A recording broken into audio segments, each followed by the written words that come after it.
7.5 yearsకి వస్తుంది, కొంతమందికి 15 ఏళ్ళకి వస్తుంది, కొంతమందికి 22 సంవత్సరాలకు వస్తుంది, కొంతమందికి 30 సంవత్సరాలు 29 సంవత్సరాలకు వస్తుంది. ఓకే. సపోజ్ ఒక వ్యక్తి పుట్టిన తర్వాత 29 సంవత్సరాలకు ఏలినాశనం వస్తే మళ్ళీ తిరిగి 30 సంవత్సరాల తర్వాత ఏలినాశనం వస్తుంది. ఓకే, మీకు అర్థమైంది కదా. దాని ప్రభావం ఎన్ని రోజులు ఉంటుంది?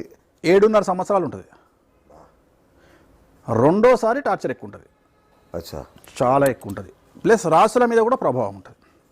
ఒక్కొక్క రాశి మీద ఒక్కొక్క రకమైన ప్రభావాన్ని చూపిస్తాడు. ఉదాహరణ, వృశ్చిక రాశికి తక్కువ టార్చర్ ఉంటుంది ఏలినాశనం వల్ల. ఓకే. బాగా భయంకరంగా ఉండేది వంటిది వృషభ రాశి, ఇంకా భయంకరంగా ఉండేది మకర రాశి.